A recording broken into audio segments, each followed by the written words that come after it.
Welcome to the stream. Welcome to the stream. We are doing a Fed Reacts episode. It is a Sunday at a little past 5 p.m. Shout out to you guys. Shout out to my guys, Bills, who was helping me out with handling some stuff behind the scenes. That's why we're a little bit behind. But from this point forward, we're good. We built the foundation to go live at 5 p.m. every single time. So, guys, the new schedule is this. We're going to be going live at 5, Monday through Friday. And then on Sundays, we're going to be doing Fed Reacts at 5 p.m. from this point forward. Seems like you guys really like the 5 p.m. time slot, so we are going to continue doing that. And yeah, it's going to be a good time, guys. It's going to be a good time. So today we're going to be covering our boy Rodney Alcala.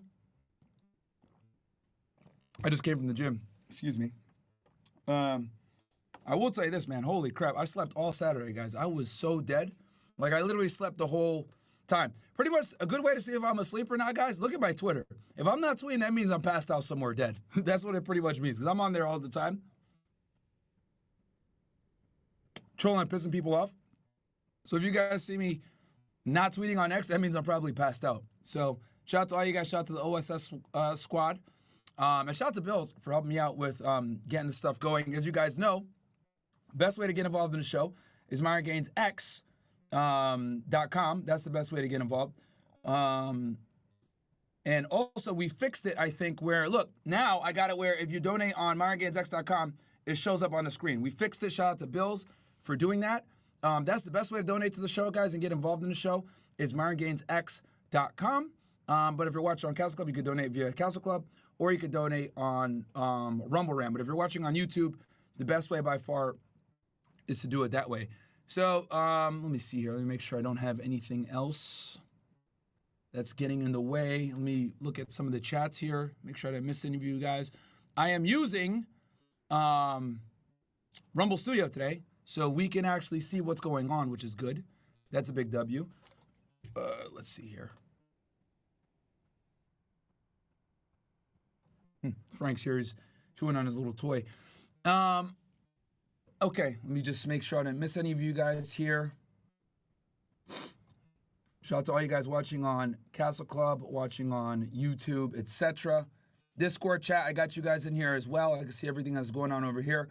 I'm on the Myron Live channel on Discord. If you guys are members of Castle Club, you can get in there on, and you guys can see what's going on Discord, which is fucking hilarious.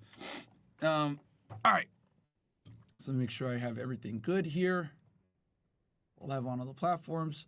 Cool. So yeah, 5 p.m. guys is going to be the new time for Fed Reacts on Sundays. I'm going to cover, the true crime stuff. And then Monday through Friday, we're going to cover geopolitics, culture, all that stuff on Myron Gaines X. Okay, guys? I don't know if I'm going to go live on the Fresh Fit channels this week. I don't know if I will. Because it's a pain in the ass to, turn everything on and off. So I might just do it on the Myron Gaines X channels, but I was doing that just so you guys can kind of get used to the new schedule. We've been going now for, 2 weeks, chat? On Myron Gaines X at 5?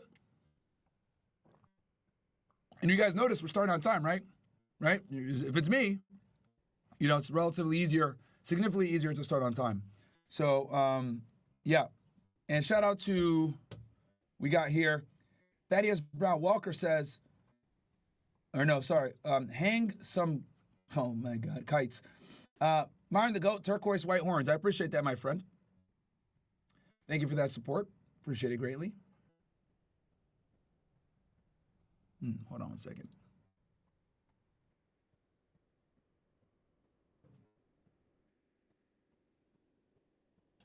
All right. So today we're going to be covering Rodney Alcala.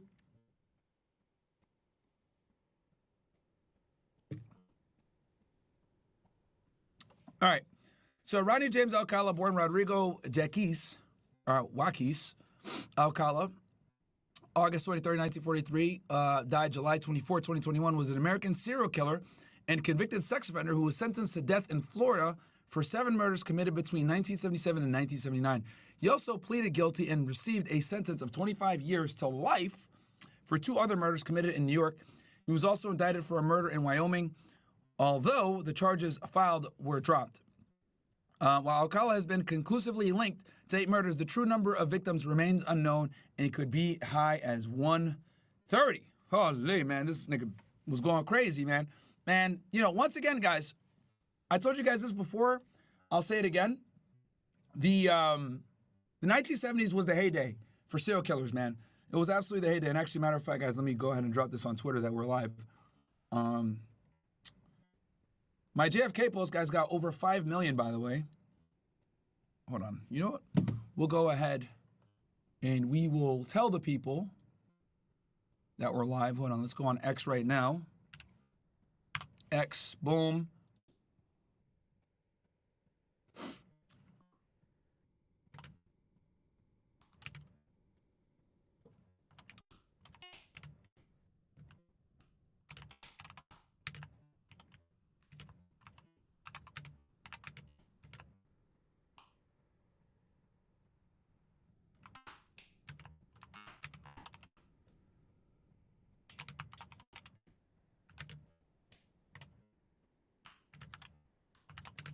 Yeah, Trip, pro tip for you guys, don't put the link in your original tweet, man. That fucks your shit up.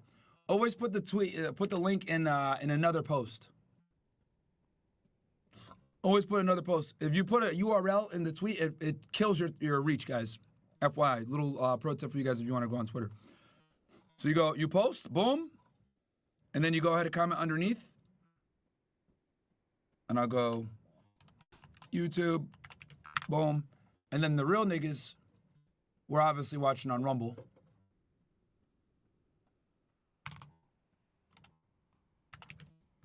Boom. Right? And then what I'll do is, I'll pin this. Boom. And then you just go back. This dot right here, difference I see from not drinking. Dry January.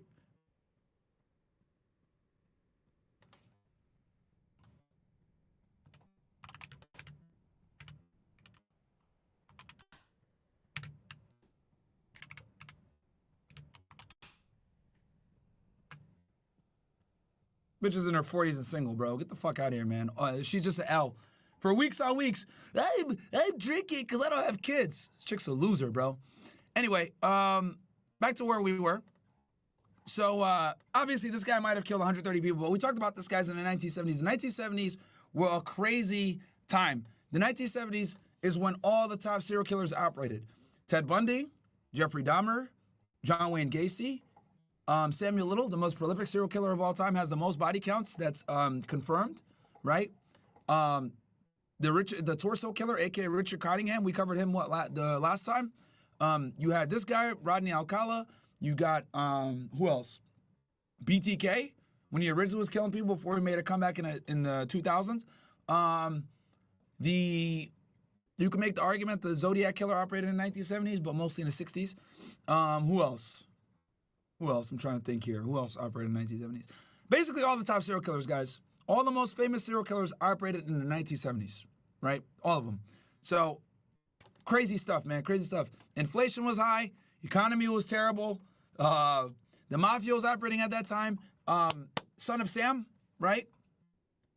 David Berkowitz operated in the 1970s. So it was a wild time, man. Absolutely wild time. Back then. So anyway, you got a video to react to here. This comes from 48 Hours. I'll be honest with y'all, I don't know if YouTube will let me play this, but let's go ahead and see. It's a 42-minute long documentary. There is a Netflix series right now for this, guys. It's called, what's it called?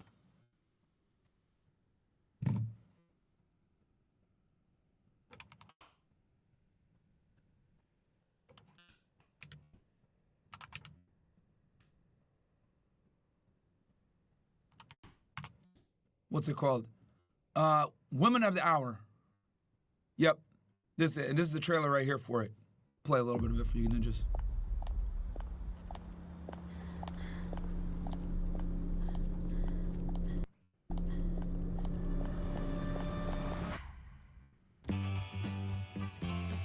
Did you want me to try it again? No. We'll be in touch. Hey, Cheryl. Yeah. No. No. Janet? Yeah, so it covers this girl who is like a struggling chick in LA trying to find her way through, and she gets picked to be put on this game show. Janet. Janet. Yes, I said John Wayne Gacy already. And I said Son of Sam. Helen, I can barely afford. John Wayne Gacy, a.k.a. the Killer Clown. Well, I booked you a guest spot on a TV show. Right through here. Great. You okay? Uh-huh. Great. Have fun. All right, everybody, let's get started.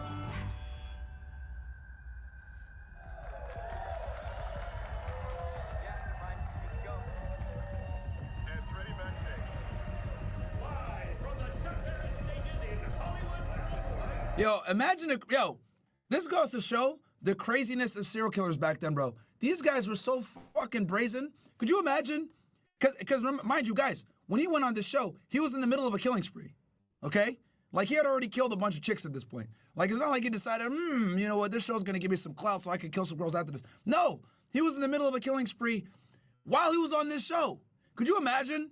You've, like, killed, like, 20, 30, 40 people, and you're like, oh, yeah, let me go on this TV show and get a whole, like, you know, get some clout, and then make it easier for me to kill some girls. Like, what the hell? That goes to show how brazen they were in the 1970s. Wild time, guys. What a wild time.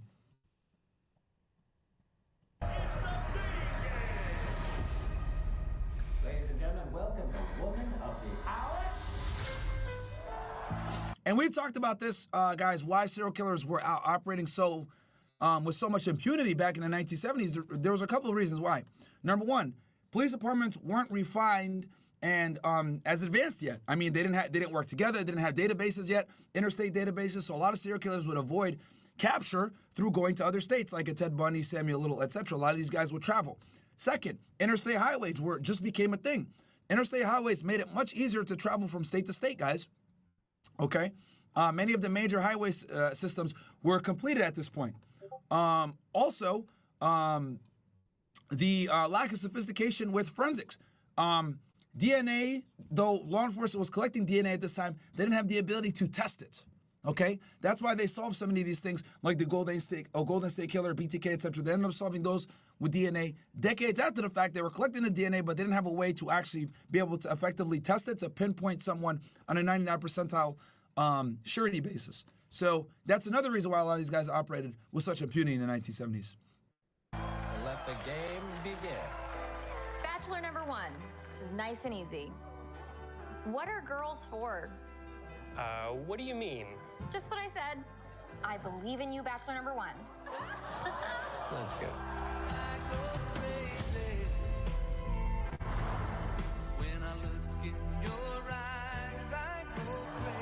Bachelor number 2. What are girls for? Why does this feel like a trap? See, now look, another thing I've noticed. So Rodney used pictures. He was a photographer, right? And he would use that to get girls. Your boy, if you guys watched my episode on what's his name, Ted Bundy, he also had a trick. What would he do? He'd walk on college campuses with a cast, right? And he'd tell the girls, "Hey, I need help," right? Because he only has one arm, and he's, you know, a very well-spoken, handsome guy, Ted Bundy, because he was in law school.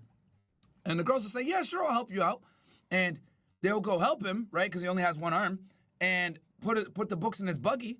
And then as soon as she was turning his back, when he opened up the trunk to put the books in, he would hit her across the head with the crowbar, right? So a lot of these guys have like a game that they use.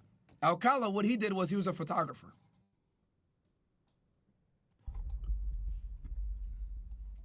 That old feeling inside. I've been on this show since 1968. The one thing I've learned is, no matter And one of the girls in the audience recognized him. what words they used, the question beneath the question remains the same. You know when I look in your eyes, I go crazy. What's the question? Which one of you will hurt me? And Bachelor number 3. I'm counting on you. What are girls for? Yeah. So not bad. I watched the show, guys. It wasn't bad at all. You know, you guys could definitely go check it out if you guys want. But yeah, y'all can see here, like, the dude's not an ugly guy, right? Pause, right? From a 1970s perspective, right? Because that was like the cool thing back then, the long hair and shit like that. But anyway, let's go ahead and play this. Hopefully YouTube doesn't hit me, but we'll see what happens. and watch this shit on like 1.25 speed. Los Angeles. Received a call, beige colored car with no license Chris Camacho is his name. Let me move my mug out the way. There we go. I think that might be better. plates following this little girl in Los Angeles. Also, guys, do me a favor if you're watching the stream on YouTube, like the video. Let's move this up in the algorithm. Also, I see some of you guys are joining now. If you're watching the show, MyronGainsX.com is the way to super chat. If you want to super chat on Castle Club, you can. It's easier on Myron Gaines X, but you know, however you want to do it. I can't pull off, says Myron. Myron, I'm Mexican American. What should I do if ICE stops me? They'll stop anyone who fits their profile. Thanks, bro. Gang, stand up. If you're Mexican American, bro, you got nothing to worry about. Manifest says, Myron W. Fed reacts, fuck them girls. It's awesome that just watching you actually enjoy making content instead of dealing with the real force.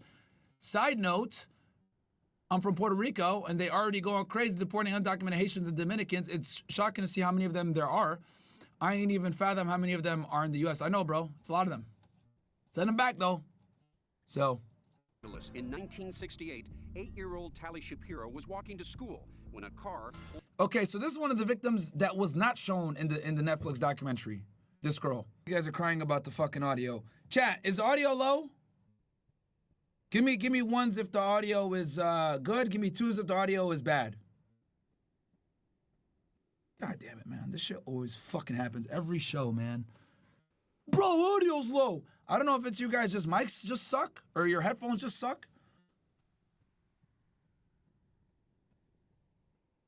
Marnie made 2 streams on YouTube. I was waiting for 24 minutes, thought she was on nigga time. What are you talking about, 2 streams? What the fuck? What are y'all talking about, 2 streams? Let me look here.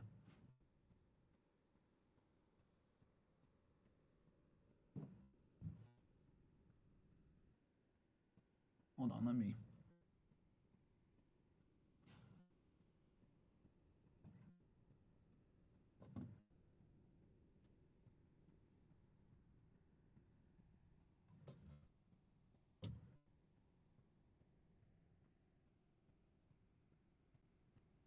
All right, you guys are saying, oh, I see there's 2 events here. What the fuck? Okay. All right, now I see why some of you guys are confused. All right, let me delete this one. What the fuck, man? Whoever made the event might have created 2 events on accident. Give me 1 sec, chat. Let me, God damn it, man. Shit fucking happens.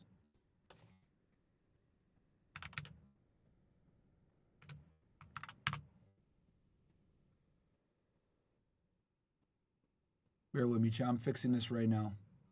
Because I was wondering why the views were low. There's a bunch of people waiting in another chat. That's why. Fixing it right now for you ninjas.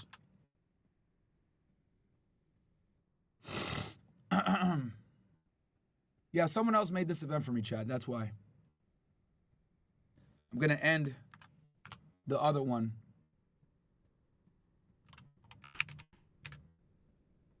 I'm going to delete this stream.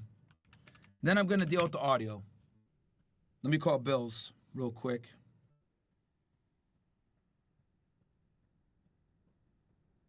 You niggas is always bitching about the audio for some odd reason.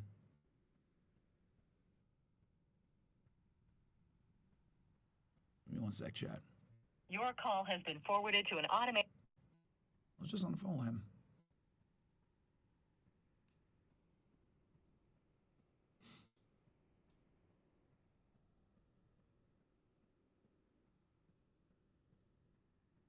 Your call has been forwarded to an automated... All right. All right, Julian Reyes says, in-screen video audio is on the lower side, but by no means unintelligible. People are bellyacking and nitpicking. Yeah, they are, bro. They really are. All right, so I went ahead and I lowered the, I deleted the other event chat.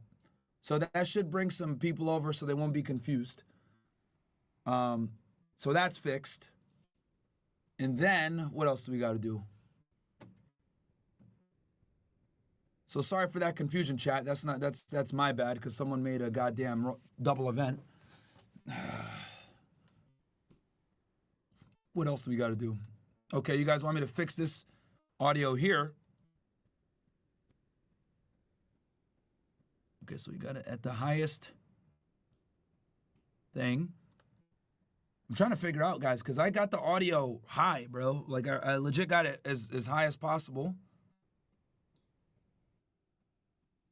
They're saying your audio is good, but YouTube vid audio is low. I don't know how to higher it, guys. How do I increase it? Download Volume Master extension on Chrome to increase video volume? Volume Master extension? All right, let me open up a tab and try to do that shit for you guys. It's called what? Master extension on Chrome? Master extension on Chrome? Okay. Master volume extension. Let's see.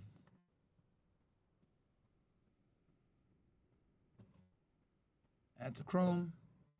Add extension. Hey, be quiet, nigga. Yes, I'm in. I guess, yes, I'm in. Classmate had a double life. Is that better? Which had the make. Is that better, Chad? I just increased it a little bit. And the fact that he got into Columbia, guys, shows that the guy is not a dumbass. He's actually very smart. He had an IQ, if I'm not mistaken, of like 120, 130. Let me look this up. Yeah, 130. So he's pretty smart. Very smart. All right. Yes, okay, volume is better now? Okay, good. Turn it up more? Some of y'all niggas got some, yo, what are you guys listening on? Are you guys like listening on some like fucking Sony headphones from 2001 or some shit? The ones that go over your head? Like, I'd be wondering what the hell you guys be listening to this podcast on. Some of y'all niggas be using some fucking bullshit headphones you brought from Chinatown or something, bro. Like, what the fuck is wrong? So, oh, yo, increase it more, bro. Increase it more. My volume sucks. Increase it more. Makings of a film. Like, what the hell's wrong with y'all niggas, man? You guys are deaf. Here, I'll bring it all the way up to 310 for you niggas, man. You deaf motherfuckers. God damn, man. There you go. You niggas happy now? You deaf motherfuckers. Niggas over here using those piece of shit headphones from Chinatown or some shit and wondering why they can't hear nothing. Fucking bums. What serial killers love to do is like bite their victims. As you guys know, this is how Ted Bundy actually got caught. He bit one of his victims' ass cheeks, and they used that against him at trial, and they were able to, they got a forensic orthodontist, and he's able to show that the bite marks matched his teeth. First time ever done in a trial, by the way. Oh, since you young niggas know everything, how the fuck do I hide this shit? How do I get this off the screen so you guys have a full screen here? Because now that I got this fucking extension thing here, I can't get it off. How do I get that off the screen, chat? Let's see if you smart asses niggas use the master extension. So how the fuck do I get this shit off the screen, smart asses? F11? Damn, this keyboard don't got F11, nigga. Give me another option. This keyboard don't got F11, nigga. Right click maybe? L screen? Hey, Frank, shut up, nigga. We'll go outside after. F11 gonna crash? Right. Obviously, the cause of death. And then the stream ends, then you want to fucking cry. Strangulation. For kidnapping and assaulting an 8-year-old. Sick bastard. That's what happens, guys, when the government doesn't have witnesses, man. People walk. 3-dot settings and click full screen? Where's the 3 dots, bro? I don't see no 3 dots nowhere. Right here? Let's see here.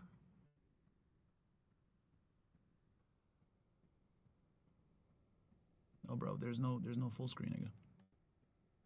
He was hired by the Los Angeles Times to work as a typesetter. He took photos at weddings, and he was a registered sex offender during all of that. Refresh? I don't know if that's gonna do anything. Let's see. Oh, wow. Here, let's read some of these chats real quick. We got here, HK99 says, Myron, you made 2 streams on YouTube. I was waiting for 24 minutes. Thought you on nigga time. Yep, we fixed that one already. HK, thank you for letting me know. We got your boy Lem says, Myron, I'm surprised you kicked that girl out next to Fresh that looked like Icy. She was actually quiet and not arguing like the rest of the roaches you kicked out. Yeah, but bro, I just was tired of talking to all of them. Jesus the Kid goes, audio's always low when you do solo streams, but it always sound good when you stream with all of F&F. If you play one from each, you'll hear the difference. Okay. I think we fixed it though. HK again says, we can hear you fine, just have to put it on like 60 to 70 compared to other videos. Or streams is just generically low, might gain or somewhere software you use. All right. Xander says, hey ninjas, do you see that button on the left side of your phone? Right side, it's an Android. Yeah, that button, press it and stop complaining. Okay. I don't have an Android, so I'm not sure. WCC, yo, I was trying to super chat into the late night show to let the other girls know that since Roe v. Wade was overturned, there were far rights that were trying to get abortion in the United States completely abolished. To keep that from happening, Trump had to turn it on to the state, says they keep blaming him. Yeah, they always do, bro. Also, the reason the people have their power on decisions like this is because the clinics who do the procedure are funded by the taxpayer, W Democracy. Okay. Manifest says, if it's Mozilla, Myron option button top right. Oh, that's not Mozilla though. Leon Phelps says, part 2, that all being said, Trump actually saved the right to abort. Dumb 304s have no clue about how our government and laws work in the U.S. L304 ignorance. Yes, they're stupid, bro. Not a fat fucking psych from Cyber. Okay. Nelsonville Villa says, Myron, my wife worked for Zuck for years. Oh, Zuck. Okay. I can indeed confirm he is a cuck. He snores loud and would, on a daily basis, get kicked out of his own bed to sleep in the guest room. His wife would make him smile her photos, and then immediately turn to a bitch. Wow. Damn.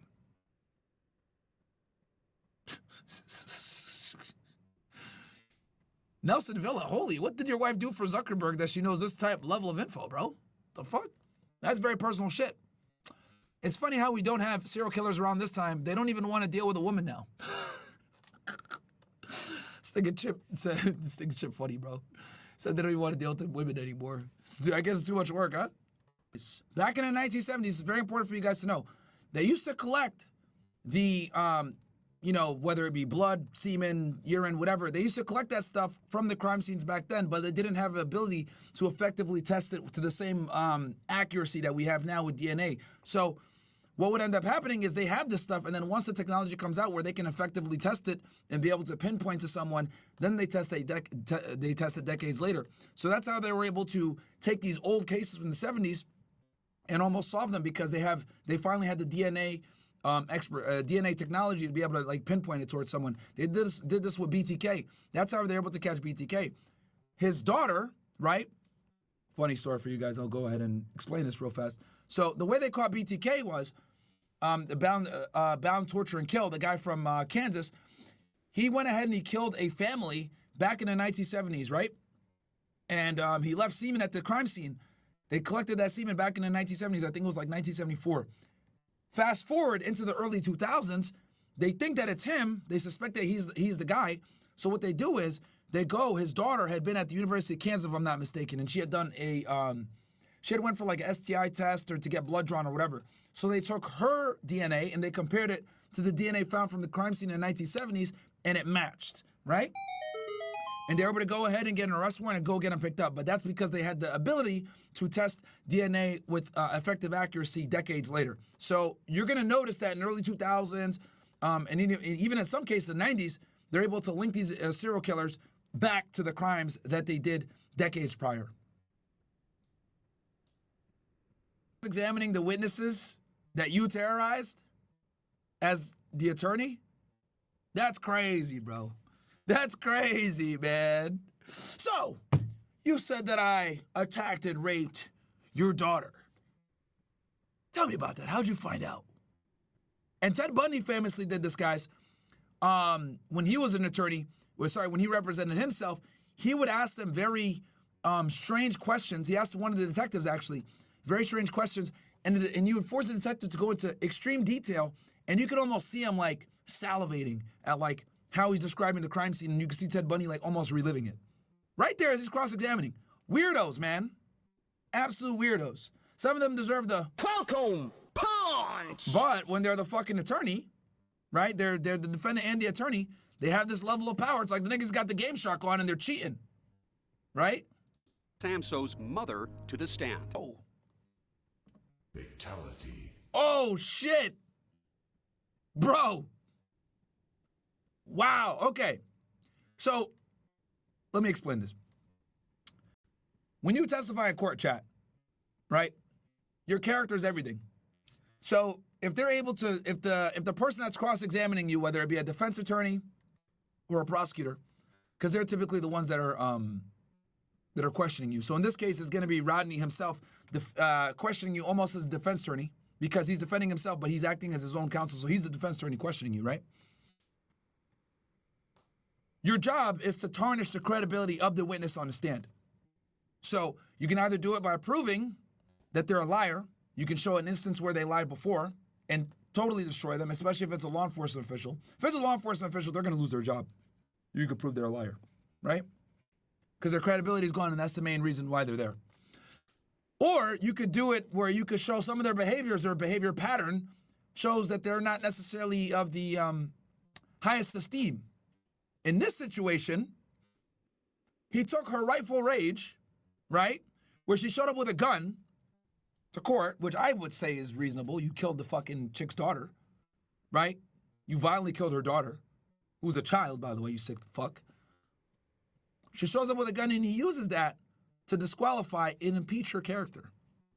Mind you, this is the mother of the victim who's had to go through like 2 or 3 different trials with you. She has to relive the nightmare all the time. And you use that against her as a defense attorney. Bro, that's fucking evil, this guy, man. Holy. Wow. He didn't deny. With his execution suspended by California's death penalty moratorium, Rodney Alcala died of natural causes in 2021 at the age of 77.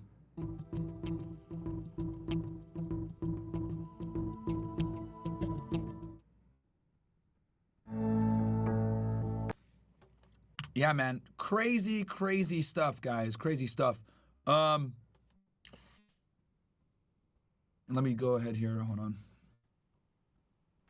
There was another video I want to show you, ninjas. It was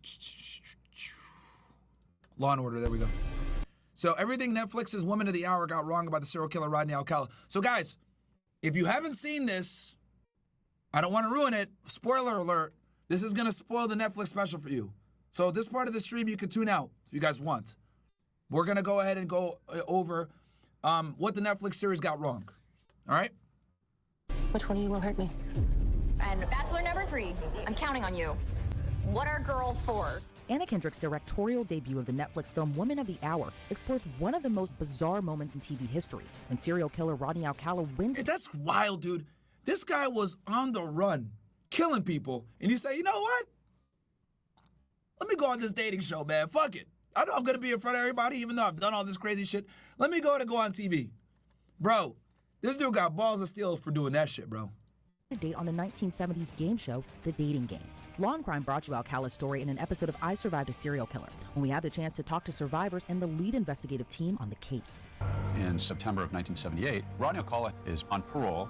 He is a convicted sex offender, and he goes on a dating game show. The arrogance to actually go on television in front of the whole country. I'm saying, bro, well, on the run from the cops, like that takes some crazy balls, man. Looking for more women. Will that date be Bachelor number 1, Bachelor number 2, or Bachelor number 3? Who gets the dates? Well, I like bananas, so I'll take 1. Number 1, Bachelor number 1, all right. Well, say hello to Rodney Alcala. Rodney, say hello. Congratulations, Rod, you did it with the one answer. But for Kendrick's Netflix film, it's told through the eyes of real-life contestant Cheryl Bradshaw, as it captures her eerie encounter with Alcala, which she was fortunate enough to survive. A Bachelor number 1, I am serving you for dinner. Oh. What are you called, and what do you look like? I'm called the banana, and I look really good. What the fuck, bro? be a little more descriptive. Peel me. Peel me. See, that's funny until you figure out that this nigga's a serial killer. They're like, wait, oh, Pilby has a little bit more of a nefarious background. In the episode of the game show, which aired back in 1978, Bradshaw and Alcala engaged in playful banter, eventually leading her to ultimately pick him as a suitable date. But it was a date she later decided not to go on. It was a decision that ultimately may have saved her life. Facts. The violent serial killer and sex offender was definitely saved her life, bro. To the murders of 7 women and 1 girl across 3 states. But authorities believe the actual number of victims could be as high as 130. So how accurate is the Netflix film? Cheryl Bradshaw in the Netflix film is described as a serious actress who has done stage work in New York and decided to move to LA to get into the film industry. But as an actress, casting directors pressured her to perform nude, which she refused, and in turn it held her back from getting certain casting opportunities. Here is a young lady with a wealth of experience. She once earned a living massaging feet, but she quit when her boss suggested that she work her way up. Then she taught school in Phoenix, Arizona, and now she's here to educate our 3 bachelors. That's funny. Work her way up from feet. We all know what that means. In the art of Alcala. Welcome, if you will, sensational Cheryl Bradshaw. Here's what we know about the real Cheryl, who in real life spelled her name with a C instead of an S. She's described as having once earned a living as a foot masseur and was an aspiring actress. But when it came to the Netflix film, Anna Kendrick told People magazine she didn't have much to go on, and the film's character really is an imagined version of the real 1970s woman, as there's very little public information about the real Cheryl's life before the dating game. Number 1, would you say hello to Cheryl, please? We're going to have a great time together, Cheryl. As for the murderer, Rodney Alcala, one minor detail that was changed in the film was the order in which he appeared as a contestant. In the film, he's named as Bachelor number 3, but in the real episode, he was actually Bachelor number 1. Bachelor number 1 is a successful photographer who got his start when his father found him in the dark room at the age of 13, fully developed. Between takes, he might find him skydiving or motorcycling. Please welcome Rodney Alcala. Rod, welcome.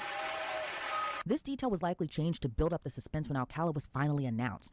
In the film, he was introduced as a man who worked at the LA Times, but in real life, he was introduced as a professional photographer. Before his appearance on the dating show, there's a scene in the film that depicts Alcala working at the Times in 1977. The scene depicts Alcala showing off images of his photography collection of women, many of whom were naked. But it turns out Alcala actually did work at the LA Times, not as a photographer, but as a typesetter.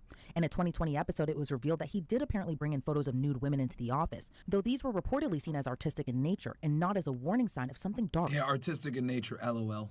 To come. Bachelor number 1. Yes? What's your best time? The best time is at night, nighttime. Why do you say that? Because that's the only time there is. The only time? What's wrong with morning, afternoon? Well, they're okay, but nighttime's when it really gets good. Then you're really ready. In the film, when Alcala makes his appearance in the fictionalized taping of the dating game episode, he says he studied at NYU with infamous film director Roman Polanski, and it turns out this is only partially true. Alcala did actually enroll at NYU, but he did not actually complete his studies there. It's unclear if the murderer actually ever crossed paths with Polanski. And in a shocking scene, a woman in the audience has a panic attack after recognizing Alcala as a man who had approached her and her friend on a beach the day before her friend is murdered. She tells a security guard she needs to speak with the show's producer, but she's never able to do so. But this scene never happened in real life. Okay, that's good to know. I was wondering if that was true. Director Anna Kendrick told Rolling Stone magazine this character was actually a composite, meant to represent people who attempted to report Alcala over the years and were ignored. You ask them anything you like to find out more about them, except their name, age, occupation, or income, okay? When it came time to ask her mystery suitors questions on the dating show in real life, which was heavy on sexual innuendo, the questions were all scripted by the show's producers. And I'm going to audition each of you for my private class. Bachelor number 1. You're a dirty old man. Take it. Oh, come on, over here. The fuck, nigga? But in Woman of the Hour, Kendrick opted to have her character come up with her own questions to the bachelors, which she said veered away from the show's superficial and at times sexist nature. As to why Kendrick had her character ask her own questions, Tony Hale, the actor who played game show host Jim Lling, told USA Today that was a great device Anna used to show how this character's opportunity to turn the tables on that sexist culture, even if in the end it does bring her closer to that dangerous place because it leads her to pick Rodney. Another creepy scene in the film just before the taping begins involves Alcala telling Bachelor number 2, Jed Mills, W sexism for the 1970s, bro. I always get the girl. But at the end of the episode, when Cheryl makes her choice, as the losing bachelors each kiss her goodbye, Mills is seen whispering to her a warning about her chosen date. You didn't choose number 2, who did a fine acting job as a... Okay, so this is a guy I remember, he like, apparently Rodney was like threatening him during the show, and he whispers to her, hey, watch out, that guy's a weirdo. So let's see if that's true. Virgin Maiden. He is an actor, a skin diver from New York City. Say hi to Jed Mills. Jed, come on and meet Cheryl. So did this really happen? It's not clear if Mills ever did warn Cheryl, but he later told reporters he had serious reservations about Alcala. He told 2020 Alcala was creepy, definitely creepy, and that Alcala did indeed say to him that he always gets the girl in the green room. Mills also told CNN in March of 2010 that he had been creeped out by Alcala. Also in the show, he showed him pictures of the women that he had tied up and assaulted in the Netflix special. Let's see if that's true. Calling there was something about him and he could not be near him. In the film, Cheryl makes her match. Well, as far as I can see, Cheryl and Rodney, it looks like the two of you may be involved in some sort of racket, so we're going to have you take to the court. Oh, first you'll receive tennis lessons from expert Naomi Besa of the famous Kirkwood Tennis Club. That starts. And you'll soon be acing everyone off the courts, and to make sure you both look as professional as you'll become, complete tennis outfits will be provided by Bill Darling's Tennis Shop. It'll really make you look like part of the racket set. Then it's off to Magic Mountain, one of America's greatest and most complete amusement parks, with plenty of excitement to challenge any daring dater, like the Revolution that'll help you turn the town upside down, and of course the world's greatest roller coaster, the Colossus. Magic Mountain, just a half an hour north of Hollywood, California. So have fun playing tennis. Thank you, Rodney. Thank you. Okay. You can go relax, meet each other, say hello, get acquainted. After she picks Alcala, the film shows the two of them going out for a drink, where she becomes uncomfortable when he insists on ordering another round after she has already declined. She then tells the contestant coordinator that she's put off by him and does not wish to see him again. But how accurate is this? In real life, that date never took place, and this was confirmed by the coordinator herself, Ellen Metzger. Metzger told 2020 that Cheryl said to her, quote, "Ellen, I can't go out with this guy. There's weird vibes that are coming off of him. He's very strange. I am not comfortable. Is that going to be a problem?" To which Metzger told her it would, of course, not be. One huge question. Interesting that wasn't true. Lingers. How did Alcala, who was actually a convicted sex offender at the time, even land a spot on the dating game? The movie depicts the producer selecting Alcala for the show without doing any background check at all. And this is entirely true. Before Alcala even went on the show, he had served 34 months in prison for sexually assaulting and beating an 8-year-old girl. And no standard... That was the Shapiro girl that we talked about before, chat. Background checks were in place to uncover this crime. So were there more survivors of this monstrous murderer? The Netflix show focuses on Cheryl Bradshaw, but there were even more women who had near-fatal encounters with the serial killer. My name is Morgan Rowan, and I survived a serial killer. Morgan Rowan met Rodney Alcala at a house party before his appearance on the dating game, and she described the encounter that almost ended her life. I don't or can't remember much of the rape other than his face really close to mine and how animal he looked rather than human. I was fighting pretty hard, but he just lifted me by my hair and punched me in the stomach, and I could feel my ribs breaking. But suddenly there was a whole lot of commotion. Glass breaking.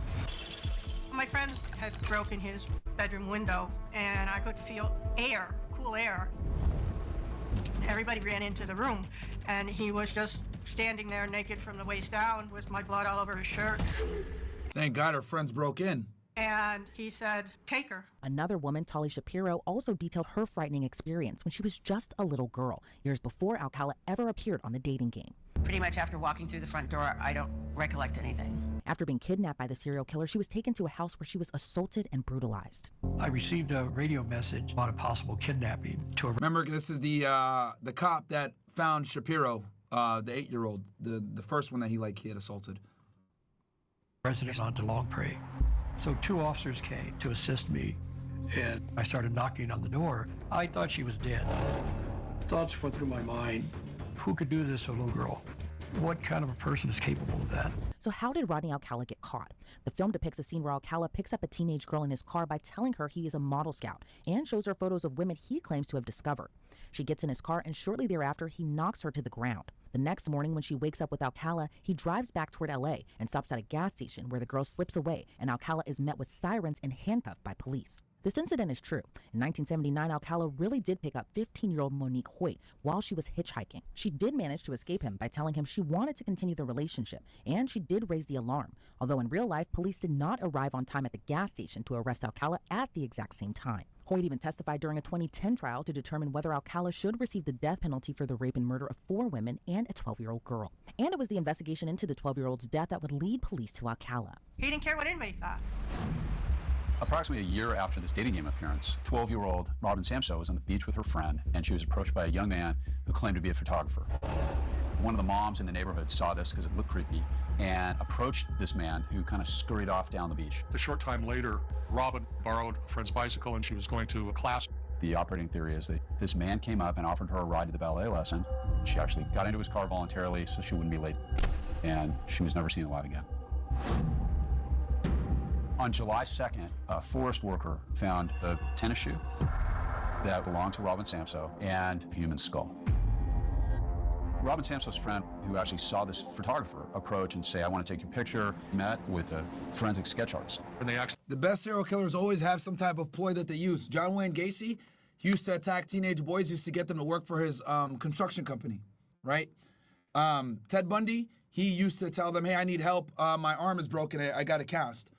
Rodney Alcala obviously used the whole ploy of, hey, I'm a photographer / model discoverer. Let me help you out. Who else? I'm trying to think.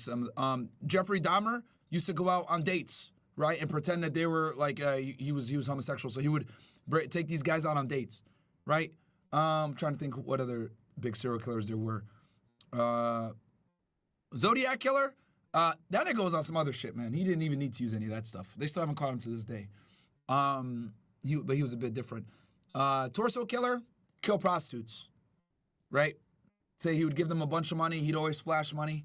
So they always use some type of trick to get them in. Actually did a composite drawing of the suspect, and this composite drawing was circulated. A parole officer said, hey, you know, I got a parolee. His name is Rodney James Alcala.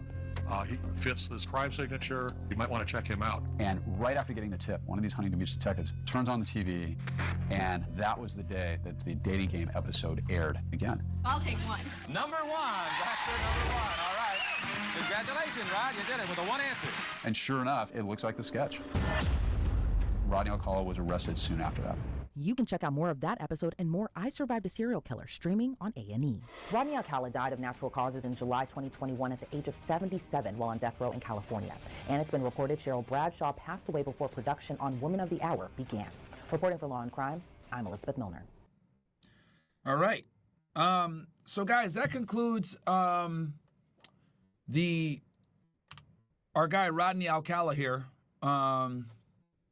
Let's see if there's anything else here we could play before we close this thing out. Let's see. I think we covered quite a bit of it. All right, cool. So guys, I'm going to be back tomorrow, 5 p.m. We're going to cover a couple of things. We're going to cover, I actually wrote them down. We're going to be covering Trump arguing with Newsom and California. We're going to cover Kristi Noem confirmed as the DHS secretary, and we're going to talk about Hegseth becoming the Department of Defense, the Secretary of Defense as well, and we're going to cover other news as well. So we are going to definitely. Sonic says, "Can we get a clan meeting for the Castle Club call?" No, fuck you, bro. We're going to. Castle Club comes first, my friend. They're the ones that actually support us, nigga. So don't say fuck Castle Club, fuck you. How about that one? We're going to do a Castle Club call probably soon. It's about to be 7 p.m. Eastern Standard Time. So we'll probably start it soon, guys. Maybe in the next 30 to 40 minutes here because I'm finishing this a little early. Let me read some of these chats, and then we'll close out.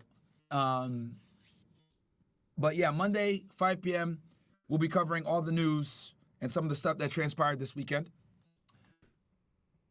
We got Serb says, Myron, thank you for all this content. Would you ever consider historical events I would watch happily? I cover historical stuff when I cover about the geopolitical stuff.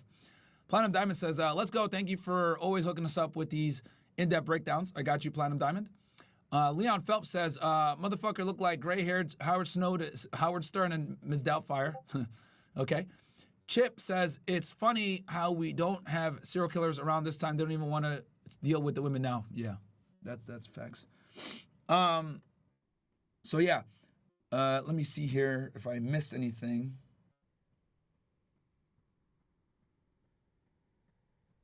So yeah, so I'll be live tomorrow, guys, 5 p.m. The new time, guys, 5 p.m. everywhere. So Monday through Friday, news, geopolitics, political commentary, cultural commentary, 5 p.m. every day, Monday through Friday.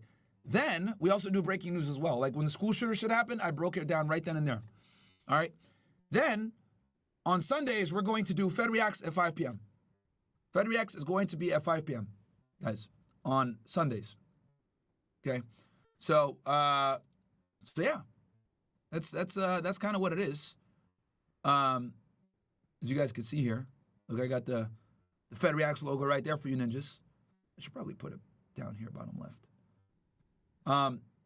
But yeah, Fed Reacts, man. Sundays at 5 p.m. But I'm going to get off now, guys. We got a Zoom call that we're going to have with our people.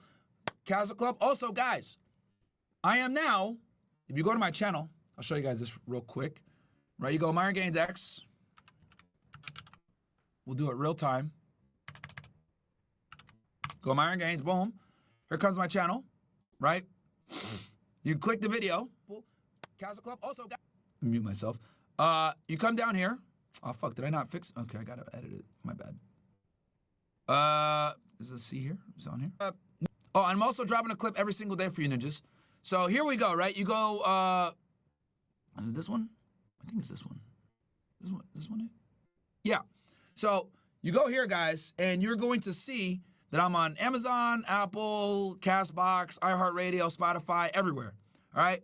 And I'm uploading every stream on here for you guys now. So a lot of you guys like to listen to the podcast audio-wise. Well, we're uploading it every single day. Mo's helped me out with this. Shout out to him. So after every stream, we will go ahead and upload it for you guys on here. Okay, guys? So finally, we are back on Spotify, etc. All right. So we're gonna be back. All the Myron Gaines X episodes are going to be on all the platforms. All right. So definitely make sure that you follow it on Spotify, Apple Music, whatever way you like to do it.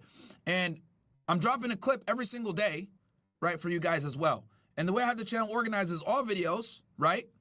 Then we have full streams for the geopolitical stuff. Then we got clips.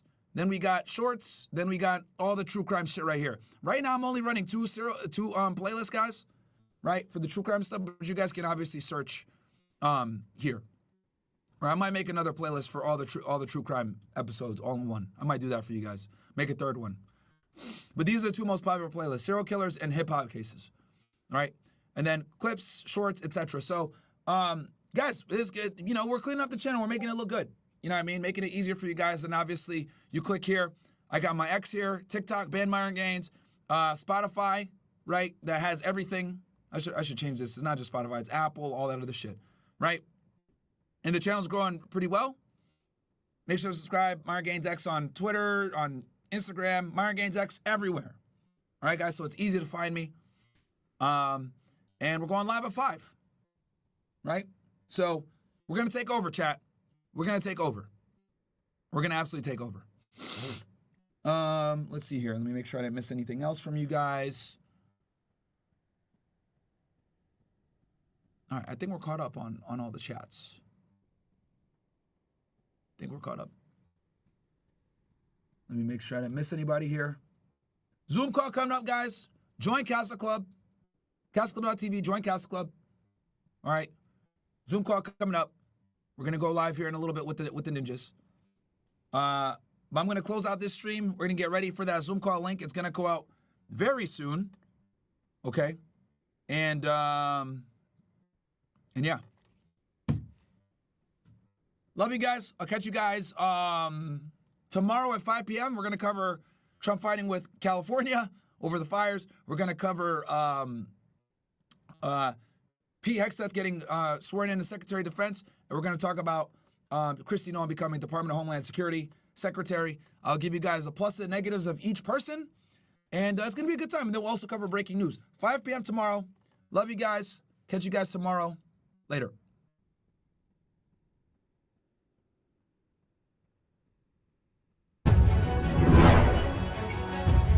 I'm a special agent with Homeland Security Investigations, okay, guys? HSI. This is what Fed